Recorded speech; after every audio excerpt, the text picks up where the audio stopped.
तुम्हारे आगे की चिंता से कुछ नहीं बनने वाला। पीछे जो हो गया तुम्हारी चिंता से मिटने वाला नहीं। तो वर्तमान का समय क्यों बर्बाद कर रहे हो? राधा राधा राधा राधा ये तुम्हारा भविष्य भी ठीक करेगा। वर्तमान में राधा राधा बोले समय सार्थक हुआ, पीछे जो आपका भूत है उसको भी नष्ट कर देगा। विश्वास मानो। अकेलापन बहुत अच्छा है। लोग कहते हैं मैं अकेलेपन से उब रहा हूँ, हम कह रहे तुम्हें अकेलेपन में जीना नहीं आता। नहीं, अकेलापन बहुत अच्छा। अपनी मस्ती में तो है यार, किसी का कोई डिस्टर्ब नहीं, किसी की कोई, और भगवान का चिंतन बनता है। अकेले में भगवान का भजन करने लगो तो इतना आनंद आएगा कि कोई परेशानी नहीं। एकदम पहले रिलैक्स होना सीखो, एकदम रिलैक्स हो जाओ, श्री जी के भरोसे हो जाओ, ठाकुर जी के सहारे हो जाओ।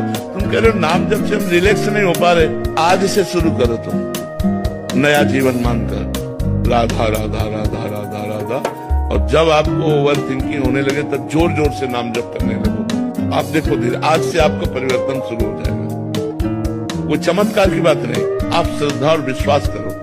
ये ओवर थिंकिंग हम आज से कहते हैं कि तुम्हारा कोई बात बाका नहीं कर पाएगा, नाम जप करो। हाँ, राधा राधा राधा राधा राधा, जहाँ राधा वहाँ कोई बाधा नहीं। तेरी कट जाएगी बाधा, तू जप ले राधा।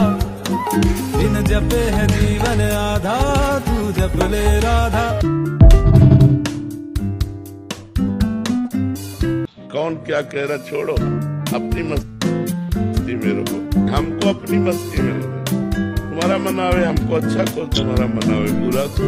तुम्हारा मन है, हम अच्छे बुरे जैसे अपने प्रभु के। हम किसी व्यक्ति को सदैव प्रसन्न नहीं रख सकते, ये लिख लो आप, चाहे जान निकाल के रख दो। हम किसी व्यक्ति को सदैव प्रसन्न नहीं रख सकते। सदैव शब्द है, सदैव प्रसन्न नहीं रख सकते, क्योंकि वो अपने स्वभाव के अनुसार है। आज वो आपसे प्यार कर रहा है, प्रसन्न है, जब कल उसके प्रतिकूल उसको लगेगा तो वो प्रसन्न हो जाएगा। लेकिन भगवान सर्वज्ञ है, उनको सब ज्ञान है, उनको प्रसन्न कर लो, सब प्रसन्न हो जाएंगे। राधा राधा राधा राधा, तेरी कट जाएगी सब बाधा, जो तेरा राधा तेरी कट जाएगी बाधा, तू जप ले राधा। बिन जपे है जीवन आधा, तू जप ले राधा।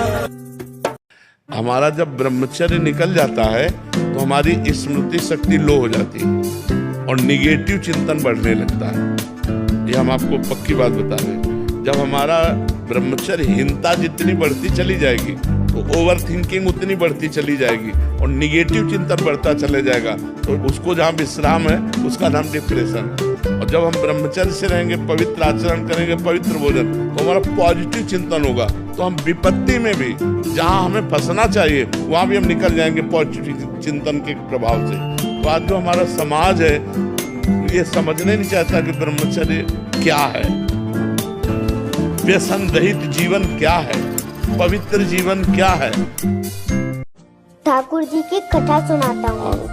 ठाकुर जी ने बड़ो सुंदर सो श्रृंगार करो, कान में कुंडल पहने, नाक में नगवेसर पहनी, आँखन में कारो कचरा लगाए के, कमर पे पीलो फेटा बांध के, उस पे बंसी अड़ाए के, सिर पे पीली पगड़ी बांध के, उसमें बड़ो प्यारो तो मूड पंख अड़ाए के, बड़ी मुस्कान से गए गोपी के पास और बोले, गोपी, अरे ओ गोपी। देखा कि गोपी ने तो सुना ही नहीं, फिर बोले, गोपी, अरे ओ गोपी। जैसे ही गोपी ने ये सुना, नकती क्यों कैसो लग रही हूँ, सोई गोपी ने महाराज मुंह फेर दिया।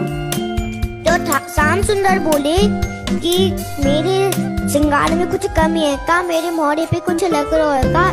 गोपी बोली, नाय नाय महाराज, हम तो ब्रजवासी हैं, हम तो प्रसाद पावे, अमनिया ना पावे।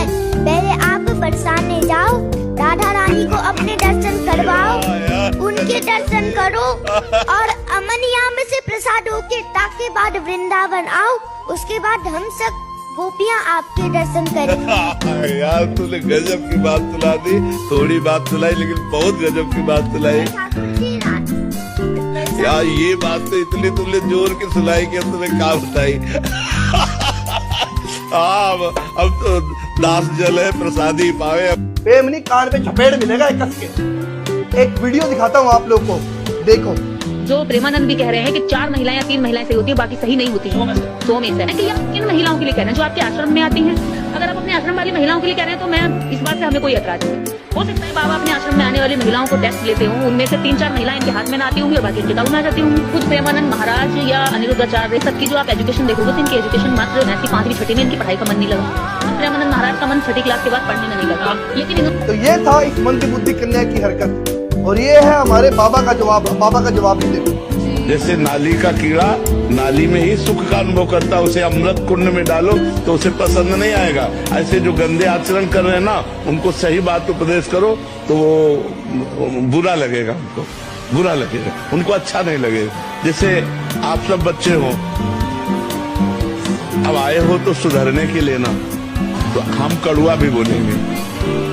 तुम गर्लफ्रेंड बॉयफ्रेंड बनाना बंद करो, तुम कोई नशा मत करो, अपने माता पिता की आज्ञा में रहो। अब इसी को तुम बुरा मानो तो फिर अगर संत जन तुम्हें नहीं उपदेश करेंगे तो शास्त्रों तक तुम्हारी पहुंच नहीं, तुम कैसे जानोगे कि अच्छाई क्या है और बुराई क्या है? अब ना आपको स्क्रीन पे मैं कुछ दिखा रहा हूँ। ये लड़की देखो, ये लड़की इंडिया में ओनली फैंस से महीने के 22 से 23 लाख रुपए कमा रही है। यहाँ तो बाकी लड़कियों की आवाज नहीं खुली। कहा हो यहाँ की बोलो ना कि भारत में ये भी तो चल रहा है, यहाँ तुम्हारी जुबान नहीं खुलेगी, है ना, क्योंकि यहाँ ताले लग गए हैं, क्योंकि तुम भी ऐसी हो। मैं फिर बोल रहा हूँ, जो भी ये कैमरा उठा के हरकतें कर रही है ना, अपना चरित्र सुधारो। बाबा ने यहाँ चरित्र में बात करी है, ना कि किसी जेंडर को टारगेट किया है। मैं फिर बोल देता हूँ, बात उसी को चुभेगी जिसका चरित्र ऐसा है। हमें तो बात नहीं चुभ रही, हमारी तो माँ बहन बेटियों को बात नहीं चुभ रही। आपकी माँ बहन बेटी ज्यादा सच्ची सावित्री है। जैसे आज के डेट में एक मर्द को इज्जत कमानी पड़ती है ना, इज्जत उसी औरत को मिलेगी जो मर्यादा में रहती है। समझे क्या? अगर कपड़े उतार के बाजार में फिरोगे ना तो नाम अलग ही मिलेगा, और मर्यादा में रहोगे ना तो परिणाम मिलेगा। मर्जी आपकी है। और जितने भी मेरे सनातनी भाई देख रहे हैं ना, झुकना नहीं है, रुकना नहीं है। मैं पहले ही बोल रहा हूँ, जितना हो सकता है फैलाओ इस वीडियो को। ऐसी मंदबुद्धि जो लड़की है ना, जिनको लगता है बाबा के बारे में 4 लाइन बोल के फेम मिल जाएगा, फेम नहीं, कान पे झपेड़ मिलेगा एक कस के।